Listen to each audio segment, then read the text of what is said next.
Good morning, friends. Welcome back to my channel. This full day of food today. I am going to make steel cut oats in the Instant Pot. So I just have a simple recipe on my phone. I am going to cut down a little bit on the amount of oats it says to add, but I'm still going to add just as much liquid because when I've made this recipe before, I just think it's not quite creamy enough. I end up adding more milk after. So also forgive my, I just finished a workout here. That's gross. Okay, so I'm going to add a cup and a half. I need to go get another box of steel cut oats, about a cup and a half. I'm going to add 3 cups of water. The very first time I tried making this recipe, I filmed it and I said I was afraid that the milk was gonna burn, and so I didn't add milk until after it was done cooking. But since then, I have tried it with milk a couple of times and it turned out just fine. So fingers crossed, today is just the same. And then I just need to add some salt and cinnamon, and that's it. Now I'm just gonna give this a good stir, and I just need to pressure cook this for 4 minutes. And then when those 4 minutes are done, I will let it naturally release for 10 minutes before I release the pressure up here.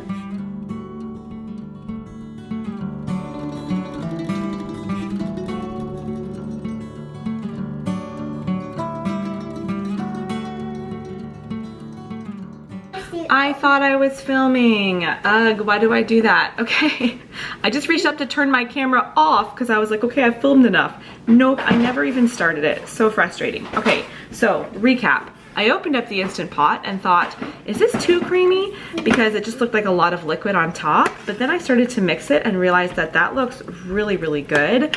I added all my peaches. I had sliced up 6 peaches. Wesley's been snacking on peaches and he's been climbing on the counter here trying to see. And so now I'm just slicing up a banana. Ugh, I'm so bummed that I wasn't filming. That is so frustrating.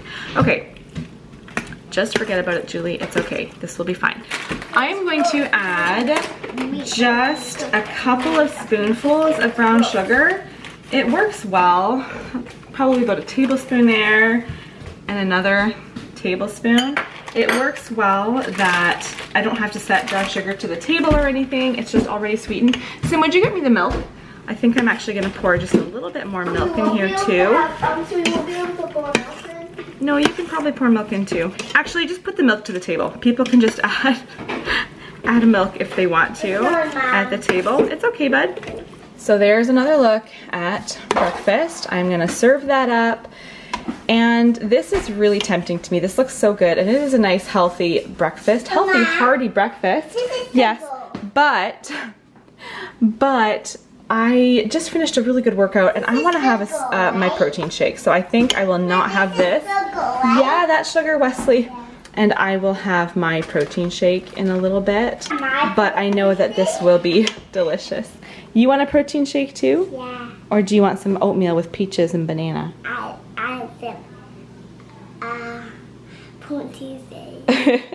Maybe you can have the last sip of Mummy's, okay? Okay.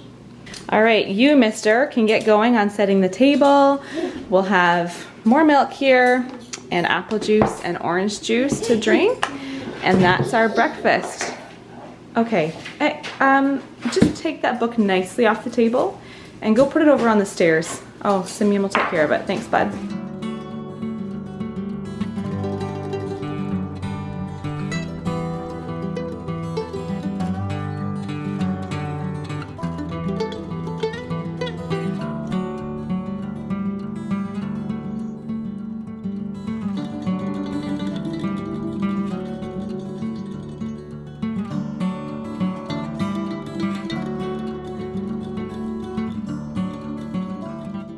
So here is my smoothie.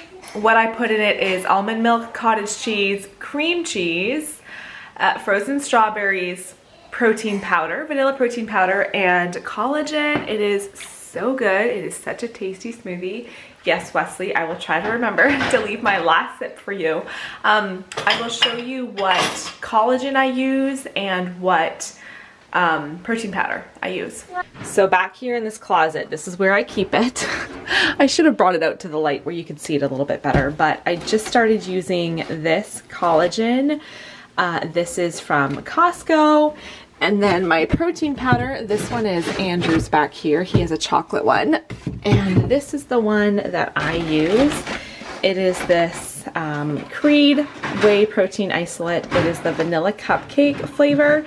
And so I do have smaller containers out in the pantry back there that I use on a daily basis. I don't use it for cupcakes, but it's like a vanilla cupcake flavor.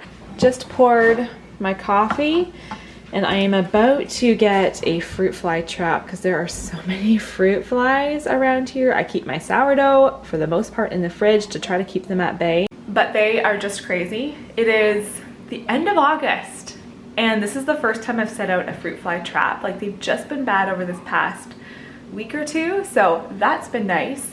But what I'm gonna do, I need to feed my sourdough here.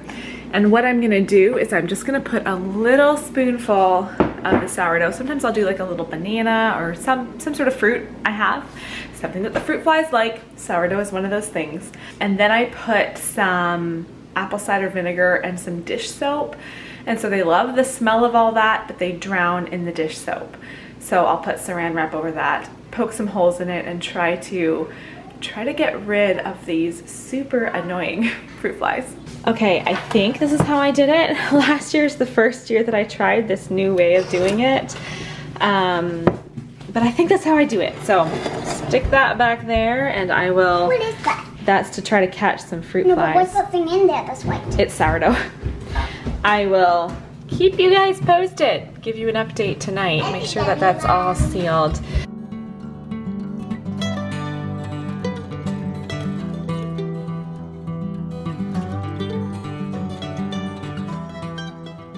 These are some protein balls or energy bites that I am mixing together.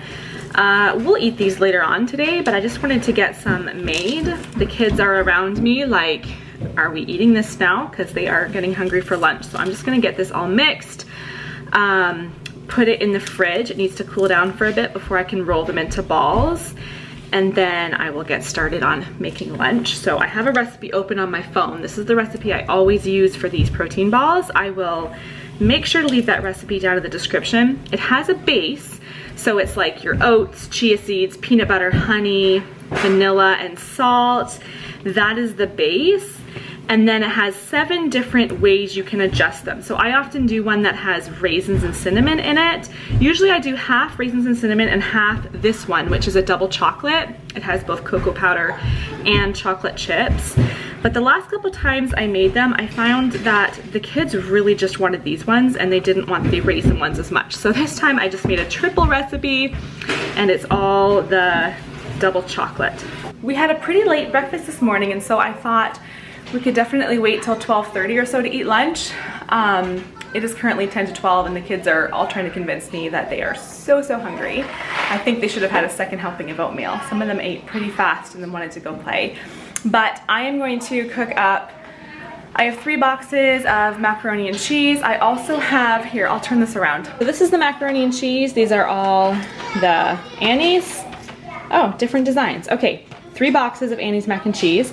I also have some of this leftover Greek salad from the other day. This is what I'm gonna have for lunch. This Greek salad, so good. Tastes a lot better than it looks. It has feta cheese, a whole bunch of veggies in there, and I put bacon bits too. So it'll be like a full meal for myself. I'll give some of this to Elijah. I think he's the only child who really likes that. And then I also, this is leftover from yesterday's lunch. It's just ham and cheese sandwich here. I know that Simeon is not a big fan of pasta, and typically whatever I make, I'll just say, that's fine, that's what the meal is, that's what we're gonna eat. But if it's something that's not like, I mean, Annie's mac and cheese isn't that healthy, I'm just fine with him having this leftover ham and cheese sandwich instead.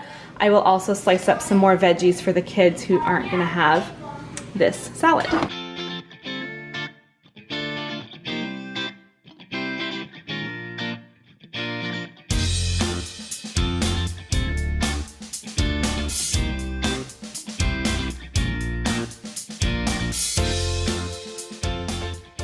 We're checking out the fruit fly trap. 1 fruit fly has bit the dust so far. Here are our veggies. I also, oh no. I also chopped up some ham just to add some protein to our macaroni and cheese. Zara is my big helper today. Thank you for helping me. Do you know what we're gonna add after the noodles are all cooked? Well, so we're gonna drain the noodles first, right? Drain all the water. We're gonna add cheese packet and what else? Butter. Butter. And that's right. Okay, put the butter in. Yeah. And then mix it. Did it scare you? Mix it all together. If you put some pasta up on top of the butter, it'll really quickly melt. Wesley's setting the table outside so we can eat lunch out there. You good, Wes? What else do we need? You know what? Get ketchup. Okay. Get ketchup and bring it to the outside table. Yeah, you can, well, I'll bring the milk out. Okay. Yep, that looks good. So next we'll do the packets. Yep, do you know how to rip them open? Yep. Just carefully to try to not spill any. No, we don't need mustard. We're having macaroni and cheese. So just ketchup. Should I pour it in right now? Yes. Mom. Thank you. I will stir it as you pour it in, okay? Or would you like me to pour it and you can stir? I can pour it.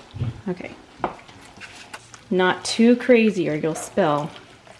Make sure you mix all the way to the bottom. The spoon needs to go all the way to the bottom. Get it all mixed. There you go. And when you can see no more powder, then we will add the ham. Okay, you can bring Charity's outside, 2 hands carefully, and then you can come back and get mine after.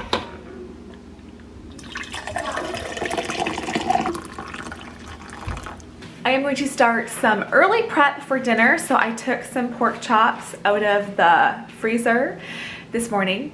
And these are not the Costco pork chops. So they're sitting right there. They're not Costco pork chops. They're not those big fat ones. They're just pretty thin. They're bone in too, aren't they? Oh, I thought they were bone in. They're not bone in. Okay, but they're thin. And so I was Googling this morning. I'm sorry, I'm like touching my face so much. There's hair in my face. I was Googling this morning, how do I cook thin pork chops? Because I've done pork chops. Andrew wrote me home to barbecue because that's my #1 choice. And then I'll often do pork chops in the slow cooker or in the Instant Pot, but I just have trouble keeping it tender and the meat not getting dry. And so I was Googling this morning and it said, if you have thin pork chops, never slow cook them. It said no matter how short you cook them for, they will be dry. Whether that's true or not, I kind of believe it because I've had trouble with that. So I am going to pan fry them, which I never do. So I'm closely following a recipe in order to pan dry them. But the first step, I can see you in the mirror, Elijah's listening to me talk. The first step I have to do is marinate them. So it's super simple, just on a plate. I think I have to put lemon juice, olive oil. I will link down below the recipe I use. Lemon juice, olive oil, I think Italian seasoning, salt and pepper. I think that was it. It has to sit and marinate for at least an hour. That's why I'm starting it early. And then I pan fry it. First, I am just going to transfer my pork chops to this platter. They are fully defrosted too, so I think I'll put my sauce and stuff on these, and then this pan or this plate needs to go into the fridge. So there are my pork chops. I am not really closely following the measurements, but I am just gonna drizzle some olive oil onto each side. I wanna put quite a bit of oil because the recipe doesn't say to use oil at all on the pan when I fry them. It's just this oil that's sitting on them. Some lemon juice. How much does it say? I think it says juice from 1 lemon. That's quite a bit, right? I'm totally just estimating this. Now I'm going to be pretty generous with my Italian seasoning. I'm right at the end of my little packet here too, so I've got to buy some more. I'm just gonna add some salt and pepper, and then this will go into the fridge and sit. I probably have an hour and a half maybe before I'll start cooking these.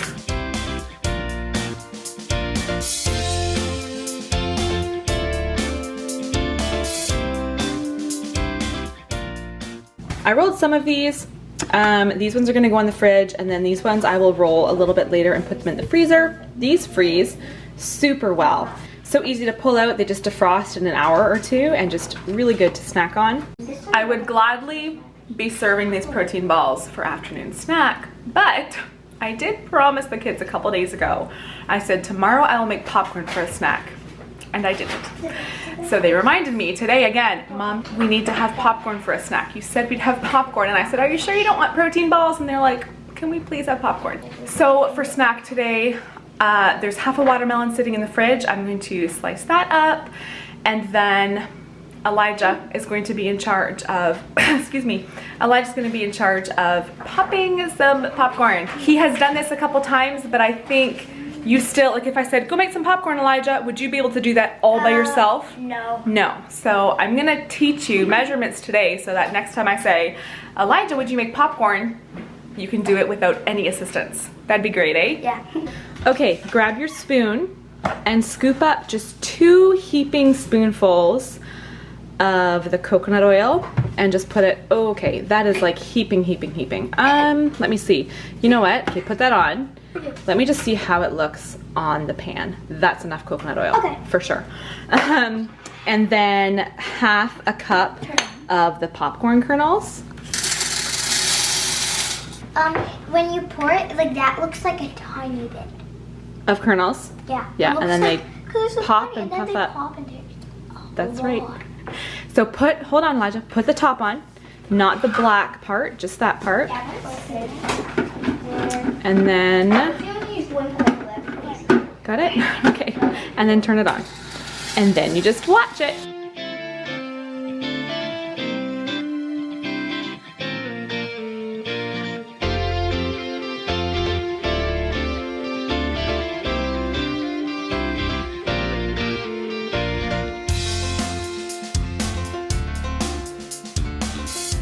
I have a mix here of white potatoes and sweet potatoes.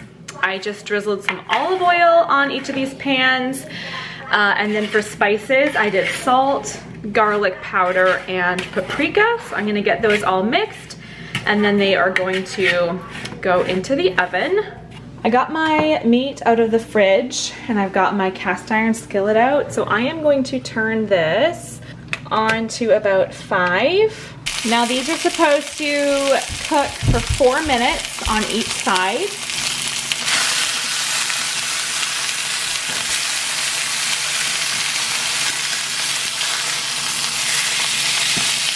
Okay, don't those look so good? They look like they cooked up really well. They look nice and tender. So I will slice one up and we'll see. For the younger kids, I slice it up anyways, so they don't have to worry about using a steak knife. And yeah, I'm just gonna use my finger here. But ooh, that sliced really nice. Oh, that looks so good. Okay, I just have to try a piece. I am impressed. That is so tasty, so tender, not dry at all. I definitely could not have cooked it in the slow cooker and have it taste that good, have the texture be that good for these thin pork chops. The lemon juice in it gives a really nice tang. This is a recipe I'm gonna write down and keep. I just warmed up a little bit more coffee. We're just heading out tonight, and so I'm bringing along my small Yeti, but I just want a small cup of coffee. We did all have some protein balls tonight. Now I'm just having some water here before bed. I have to give a little update. There are 3, I think, maybe 4 now, dead fruit flies in there. There are also like 2 or 3 on top that'll hopefully crawl in there. So far, so good. Of course, I have this bowl of tomatoes over here tempting them as well. So there's a few on the wall over there. Anyway, we are making progress in the elimination of these fruit flies. But thanks for watching today's video. Have a good night.